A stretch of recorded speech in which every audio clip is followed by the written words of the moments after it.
It was quite a spectacle today seeing Jowie and Jacque Maribe together for the first time since this whole Monica Kimani murder maneno started. They were together on the dock, man and wife to be, ready to plead to charges of murder, or rather ready to take a plea on charges of murder, the very gruesome murder of Monica Kimani. In a very sudden about turn by the state that even took Maribe's lawyers by surprise, the state decided to charge Maribe alongside Joe Irungu for murder. Now, if you've been following our previous videos, you will know that Miss Maribe changed her statement. And you will also know that when somebody changes their statement, in the manner in which she did, it normally means they're going to turn into a witness for the state. And indeed, that is precisely what has happened in Brian Kasaine's case. Brian Kasaine was the other person who also changed his statement. It has now been confirmed that Bwana Kasaine is going to be a major witness for the state against Jacque Maribe and Joe Irungu. So, what really happened here?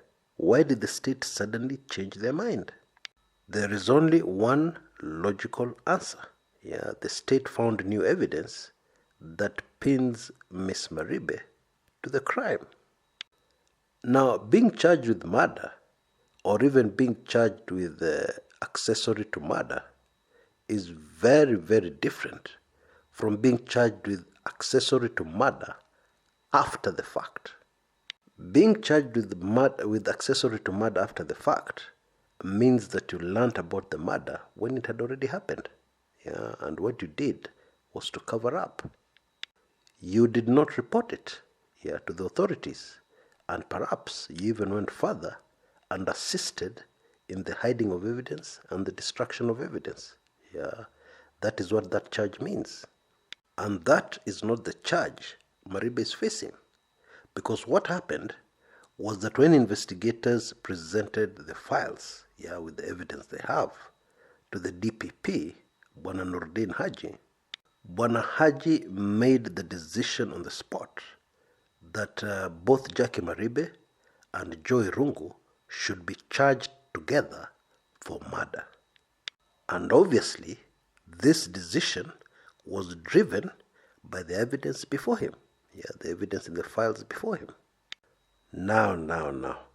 What Bwana Haji is telling us is more than shocking. Because what he's saying in making this decision, and indeed he did a press statement, which he distributed to newsroom and the media, what he is saying is that Jacque Maribe knew that Monica Kimani was going to be murdered. What? That cannot be true.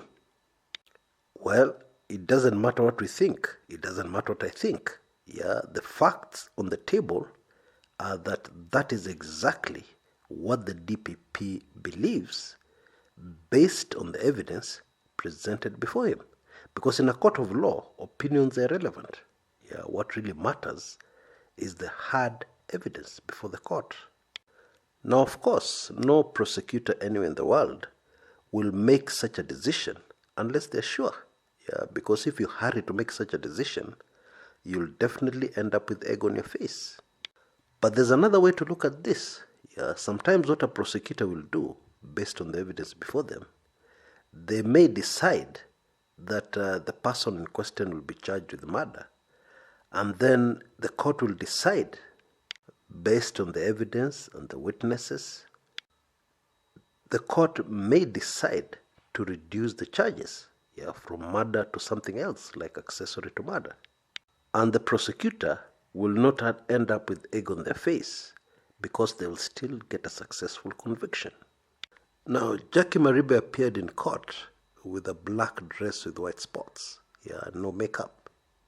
And she sat right next to Joe Irungu, her fiancé, her husband-to-be, in what now appears to have been a previous life. And her body language spoke very clearly. It said, "I don't know you, Bwana Irungu, and I don't want to ever know you." Yeah, that's what it was. She faced the other side, and the two never made eye contact. Indeed, both of them even have different representation. They have different lawyers. They're jointly charged for the same crime, but they have different lawyers.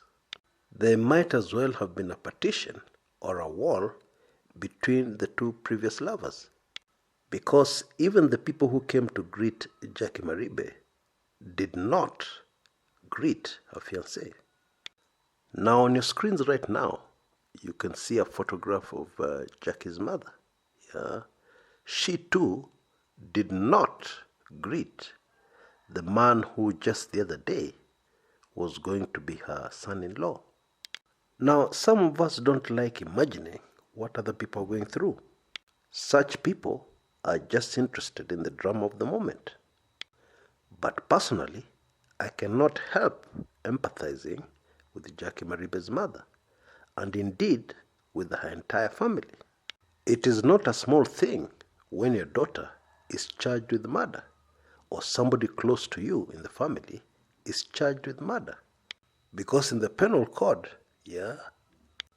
that charge, when found guilty, is punishable by death, hanging on the rope until you die. But this has been made unconstitutional by the new 2010 Constitution, which means that the punishment becomes life in prison. You spend the rest of your life in prison. Indeed, you can imagine even having the charges read to your daughter while you're in court of murder, that you're accused of murdering so-and-so, can be quite an experience. However, mercifully, Jacque Maribe's family was spared this today, because the court ruled that she cannot take a plea until she has gone for mental evaluation, until a psychiatrist can prove that she's mentally healthy enough to take a plea. Now, of course, there's a history behind this, because I remember in the 80s, a relative of the then very powerful AG, Charles Mugane Njonjo, was charged with murder. I think his name was Mr. Mudhemba, something like that. But late in the trial, Mudhemba's defense pulled a rabbit out of the hat, by declaring that Bwana Mudhemba was mentally ill. He was not sane.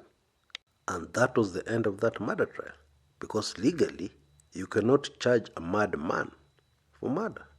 And so after this president in the 80s, these days, when you face a charge of murder, you must go for psychiatric analysis to prove that you're mentally healthy, you're mentally capable of facing the charges before you of murder.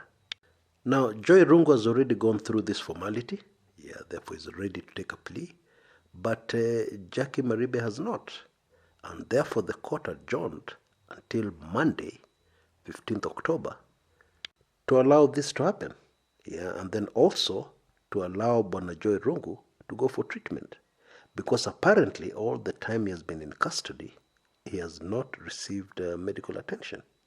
He has been examined, an x-ray was done, but apparently he was not treated, as his father told Nation Media during a TV interview, I think 2 or 3 days ago. So Jowie's dad was right. His son has not received treatment. So in adjourning the case, the court also ordered that Bwana Jowie goes immediately for medical attention. And then the two suspects will take a plea on Monday, when both those two things have happened. However, the accommodation of Miss Maribe and Jowie changes immediately, because the two have been at, Jowie has been at Muthaiga police station, Maribe has been at Gigiri police station, but now they're going to be transferred to remand prison. Jowie will be at Industrial Area Prison, and Maribe will be at Langata Women's Prison. Now, when Jowie appeared today in court, the man was very relaxed. And he was chewing something, most probably gum. And he did not appear bothered that some people he knows were not greeting him. They were just coming, greeting Maribe, and taking off. Now, this new development, where Maribe has been charged alongside Jowie, must have also really surprised the family and affected them in a big way. Because just a few days ago, Maribe's father, Bwana Mwangi Maribe, was expressing concern that his daughter is actually going to be a state witness. That she's actually going to testify in court against her fiancé, or rather former fiancé.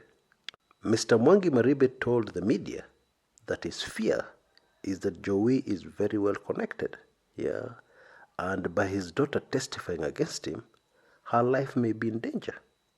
This was Bwana Mwangi Maribe's big concern, meaning that he did not see a murder charge coming.